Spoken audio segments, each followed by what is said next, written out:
Hi, greetings, Whovians. Hooving Queen here. Hope you're all having a good week so far. Well, our look at the 11th Doctor era now continues on with the episode Nightmare in Silver. The 11th Doctor takes Clara and her nanny charges Angie and Artie to an extraterrestrial theme park, following them blackmailing her about her trips through time. They find the park is closed down under occupation by a punishment platoon. The Doctor convinces the platoon that he is ambassador working for their missing emperor and is allowed to stay. Deactivated Cybermen are harmless museum pieces at the park because Cybermen were defeated 1,000 years ago. An army of Cybermen that were hiding under the park is slowly upgrading their parts, wake up and steal Angie and Artie. The Doctor puts Claire in charge of the troops, warning her not to let them destroy the planet while he rescues the children. The Doctor finds Angie and Artie and is partially upgraded into a Cyberman, sharing the Cyberman's superconsciousness, the Cyberiad. This gives him split personality as both the Doctor and the Cyber Planner, who names himself Mr. Clever, share the same body and each control almost half of the brain. The Doctor and Mr. Clever agreed to play chess for the complete control of the body. Mr. Clever is temporarily stopped by the Doctor placing a gold ticket on his face, explaining that Cyberman's weakness to gold is still present in their current code. Mr. Clever soon installs a patch to overcome this weakness. Clara relocates the platoon to a comical castle, an attraction at the theme park, where they take stock of minimal arms. One large anti-Cyberman gun with a limited charge, 5 hand pulsers, and a planet-imploding bomb. The Doctor turns to Nancy and Artie and demands that Clara tie him up to let him finish his chess game, while the platoon hold off poorly against the Cybermen, who can quickly adapt and upgrade to overcome any obstacle. Mr. Clever destroys the bomb trigger, leaving the group defenseless. The Doctor uses hand pulser to remove Mr. Clever from his mind. Andrew reveals that a man called Porridge is the Emperor. She recognizes him from an imperial penny and a waxwork model. The Emperor activates the bomb and verbally signals for an imperial spaceship to teleport them away. At the Doctor's request, Porridge retrieves the Doctor's ship, the TARDIS, just before the planet implodes, destroying the Cyberman army. However, a single Cybermat survives, floating in the vacuum of space. Alright, so now let's look at the production of this episode. Writer Neil Gaiman had previously written the Series 6 episode The Doctor's Wife, which was positively received.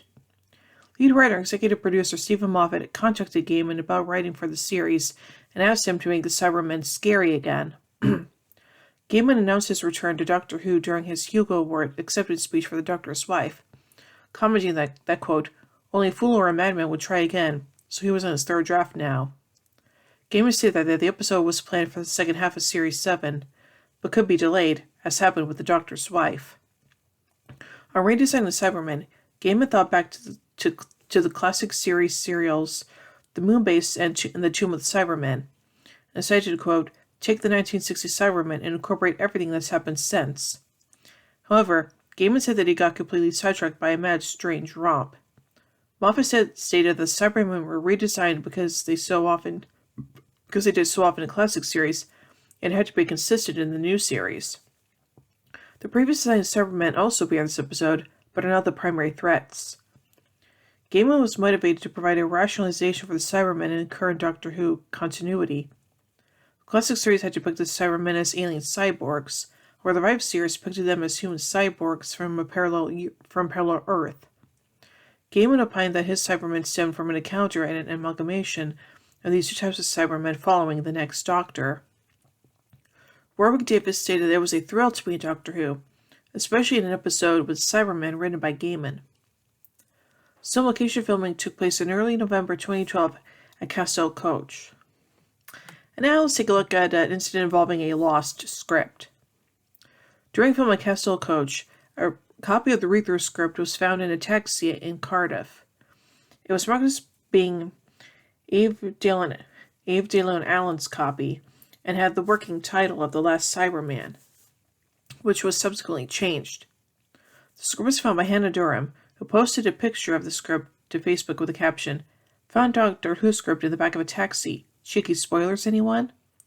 It was then posted to Reddit by Dan Rowling with the caption, look what a Facebook friend found in a taxi in Cardiff on Monday. Agreement was then made by Hannah Durham and Dan Rowling to return the script to the BBC. Yeah, that's good.